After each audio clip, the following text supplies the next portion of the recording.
Hello students.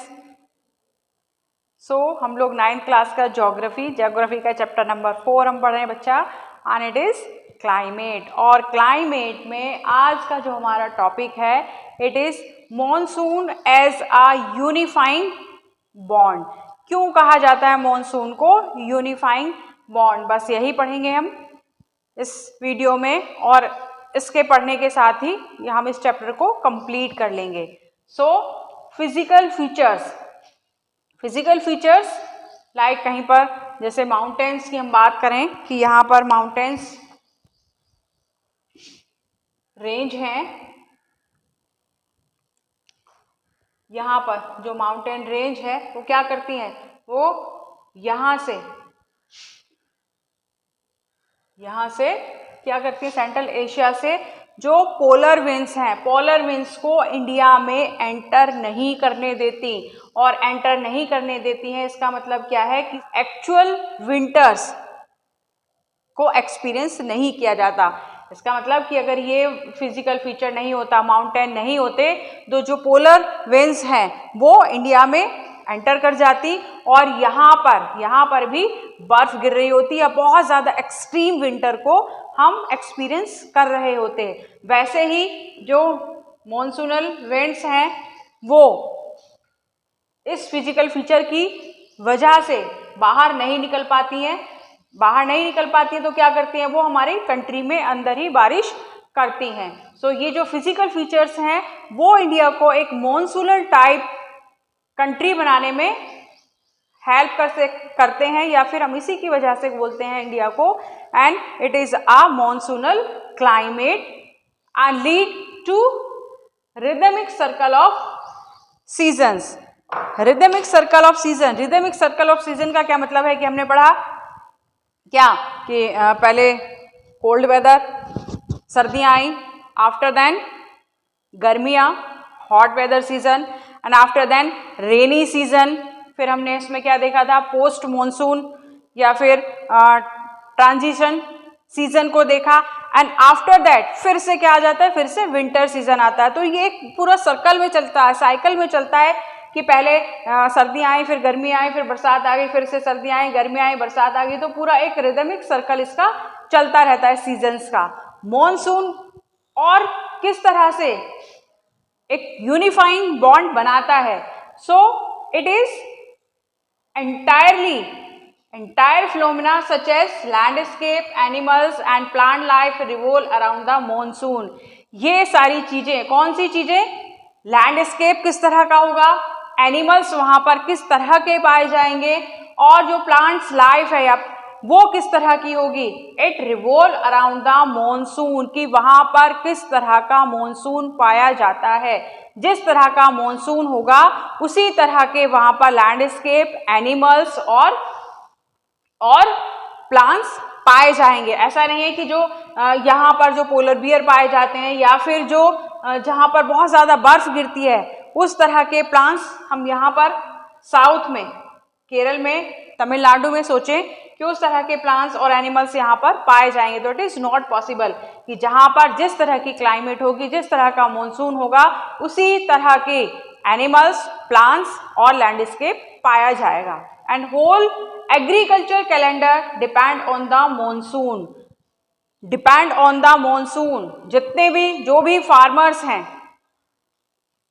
Farmers क्या करते हैं, eagerly wait to the monsoon. क्यों करते हैं, क्योंकि उनकी जो फार्मिंग है, उनकी जो क्रॉप्स हैं वो डिपेंड किस पर करती हैं, मॉनसून पर, कि जब मॉनसून आएगा तब क्या होगा, वो अपनी फसलों को क्रॉप करेंगे। अगर टाइमली मॉनसून आ गया तो वेल एंड गुड, और अगर मॉनसून लेट हो गया तो क्या होगा कि वो उनका जो क्रॉपिंग पैटर्न है वो भी लेट हो जाएगा, उनका जो सोविंग टाइम है वो चला जाएगा और वो लेट हो जाएंगे। क्या करने के लिए, फसलें अपनी बोने के लिए। और जब उनकी फसलें लेट बोएंगी तो क्या होगा, आगे चल के वो हार्वेस्टिंग उनकी लेट होगी, हार्वेस्टिंग लेट हो तो उनकी बाकी की सारी चीजें भी उसी तरह से लेट होती चली जाएंगी। तो सारे जितने भी, तो all the farmers eagerly wait for the monsoon, because all the calendar of agriculture depend on the monsoon. कि मॉनसून अगर टाइम से आ गया तो उनके लिए बहुत अच्छा है कि उनकी फसलें बहुत अच्छे से ग्रो कर जाती है और टाइम पर वो उगाई जा सकती हैं। And the life of the people including there festival revolve around the monsoon. लोगों का जीवन और इसके साथ साथ festival, most of the festival depend करते हैं कहाँ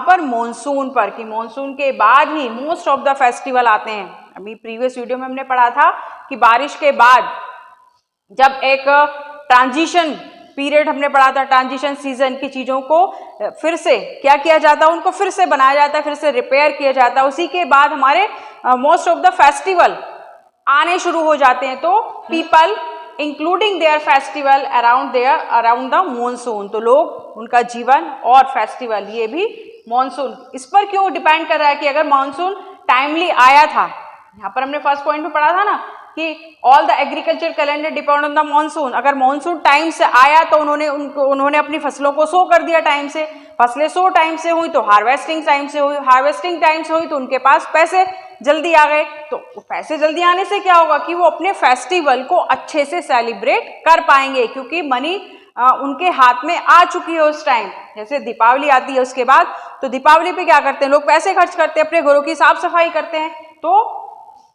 इस तरह से and whole country eagerly wait for the arrival of monsoon, और इस तरह से पूरी कंट्री मॉनसून का बहुत ही उत्सुकता से क्या करती है, इंतजार करती है।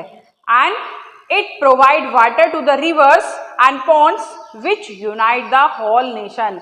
और क्या करती है, और क्या करता है मॉनसून, सभी रिवर्स को और पॉन्ड्स को वाटर प्रोवाइड कराता है, जो पूरे नेशन को। अगर बात करें जैसे यहाँ पर जो रिवर्स हैं, जैसे गंगा यहाँ से जनरेट हुई, तो रिवर में वाटर कहाँ से आ रहा है, वो पूरी कंट्री को यहाँ से फ्लो हो रही है, वो इस तरह से फ्लो हो रही है, तो क्या कर रही है, वो पूरे नेशन को जोड़ रही हैं, पूरे नेशन को वाटर प्रोवाइड करा रही हैं। तो सिर्फ ऐसा थोड़ी है कि यहाँ से गंगा जनरेट हो गई तो उसके पास जो भी वाटर होगा कहाँ से होगा, जो स्नो मेल्ट हो रही है सिर्फ वही वाटर होगा।